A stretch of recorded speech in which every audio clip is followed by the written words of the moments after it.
আর আমি আমাদের ইউথদেরকে বলবো, ফেসবুক ব্যবহার করার সময় বেটা আপনারা যখন কমেন্ট করেন, মনে রাখবেন আপনার কমেন্টের সাথে আপনার ব্যক্তিত্ব, আপনার পরিবার দুইটা জড়িত। সুতরাং কমেন্ট দেওয়ার সময়, আমি আজকেও দুইজনকে বের করেছি ফেসবুক থেকে। কেন? তাদের পোস্ট দেখে। আপনি গড়ে যেগুলো বন্ধু বান্ধবের সাথে আলাপ করবেন, সেটা কেমনে আপনি ফেসবুকের মধ্যে ওই গালাগালি লিখেন? এটা আমাদের আখলাক হইতে পারে না। তাহলে এই টোটাল বিষয়গুলো এমসাকের মধ্যে আসে।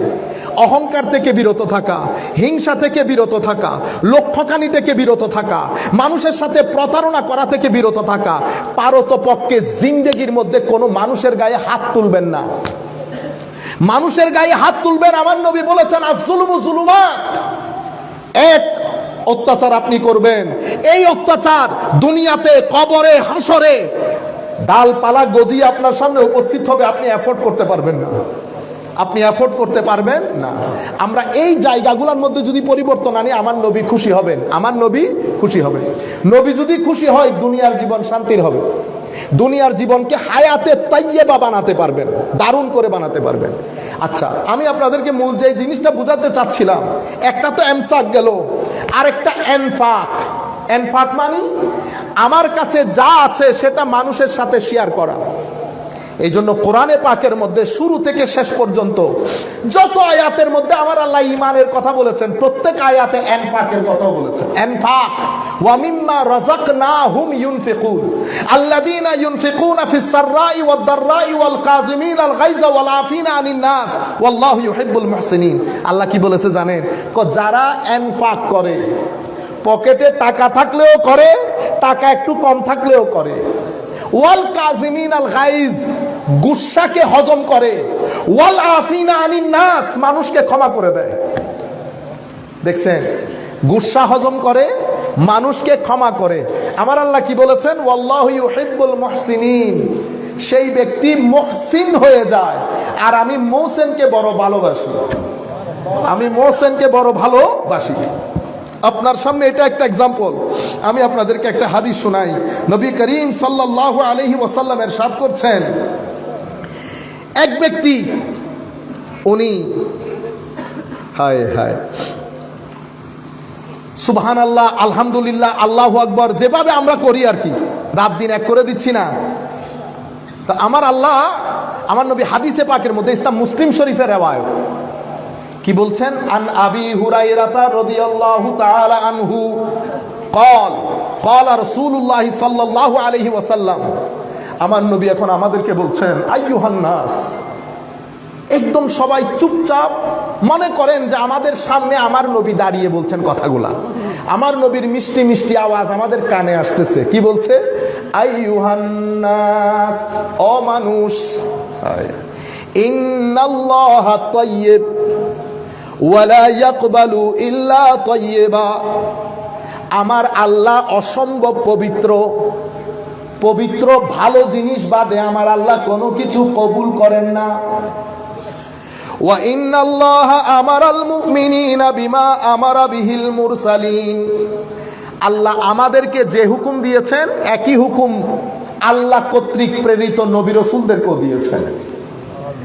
ইয়া আইয়ুহার রাসূল কুলু মিন তাইয়্যিবাতি ওয়া'মালু সালিহা ইন্নী বিমা তা'মালুনা আলীম। আমার আল্লাহ বলছেন, হে রাসূল, কুলু মিনাত তাইয়্যিবাত, সব কিছুতে আমরা মুখ দিতে পারবো না, ভালো ভালো জিনিসগুলা, পবিত্র জিনিসগুলা খাও। ওয়া'মালু সালিহান, এবং নেক কাজ, ভালো কাজ, পুণ্যের কাজ করবা। এটা আম্বিয়ায়ে কেরামকে আল্লাহ হুকুম দিচ্ছেন। এরপরে বলছেন, কুলু মিনাত তাইয়্যিবাতি মা রাযাকনাকুম, যা আমি রিজিক দিয়েছি তার ভালোগুলা খাবা। এরপরে এক ব্যক্তির কথা বলছে আমার নবী, হায় হায়, সফরের মধ্যে ধুলোমুখো, এখানে ময়লা লাগানো, এখানে ধুলো লাগানো। সেই ব্যক্তি কি করে? আশআসা আকবারা ইয়ামুদ্দু ইয়াদাইহি ইলাস সামা, এভাবে হাত তুলে আল্লাহর দরবারে দোয়া করছে। কি বলছে? ইয়া রব, ইয়া রব। আমরা ডাকি না?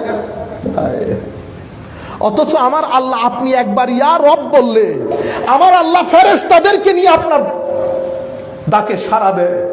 কিন্তু আমার নবী বলছেন আশআস আকবার, একেবারে দুলো মুখো হাত তুলে আল্লাহর দরবারে বলছে ইয়া রব, ইয়া রব, কিন্তু আমার আল্লাহর কোনো সাড়া নাই। কেন? আমার নবী বলছেন ওয়া মাতআমুহু হারাম ওয়া মাশরাবুহু হারাম ওয়া মালবাসুহু হারাম ওয়া গুযিয়া বিল হারাম ফাআন্না ইউস্তাজাবু লিযালিক। আমার নবী ইরশাদ করছেন, তোমার কাপড় হারামের, তোমার খাওয়া দাওয়া হারামের, তোমার পোশাক হারামের, পানি পান করেছো সেটাও হারামের। এত হারাম নিয়ে যখন তুমি আল্লাহ আল্লাহ করবে, আল্লাহ তোমার ডাকে সাড়া দেবে না। এখন বুঝতে পেরেছেন কেন?